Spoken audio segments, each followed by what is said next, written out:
Welcome to psychology. குழந்தைகள் ஆடவர்க்கான விஷயங்களை தொலைக்காட்சி டிவிலேயோ மொபைல்லையோ கைபேசியிலையோ பார்த்துவிட்டால் என்ன செய்வது? இதுதான் எனக்கான டாபிக். அப்படி குழந்தைங்க பெரியவங்க பார்க்குற விஷயத்த பார்த்துட்டாங்கன்னா டிவிலையோ மொபைல்லையோ நீங்கள் அதை பெருசாக எடுத்துக்காதீங்க.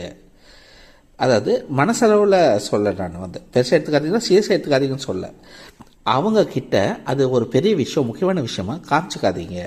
அது ஒரு சாதாரண விஷயமா விட்டுருங்க. அவங்க போயிடுவாங்க, அவங்க ஆள் மனசுக்குள்ளே அது போகாது. ஒருவேளை நீங்கள் அதை விட்டுட்டு அதை பற்றி பெருசாக பேசுது, ஏன் அதை பார்த்து அதெல்லாம் பார்க்கக்கூடாது, இனிமேல் இது மொபைலே எடுக்கக்கூடாது, டிவியே பார்க்கக்கூடாது, ஏன் இதெல்லாம் பார்த்தீங்க அப்படி கொண்டு போனீங்கன்னா அப்படி என்ன அதில் இருக்குது, அப்படி என்னென்னலாம் அந்த விஷயங்கள் இருக்குது அதில் அப்படி யோசிக்க தோணும். அவங்க அது மேலே வச்சுருக்க ஆசையும் ஆர்வமும் பெருகிடும். ஸோ இது தப்பு இல்லைங்களா? அதனால தான் நான் சொன்னேன். தேங்க்யூ.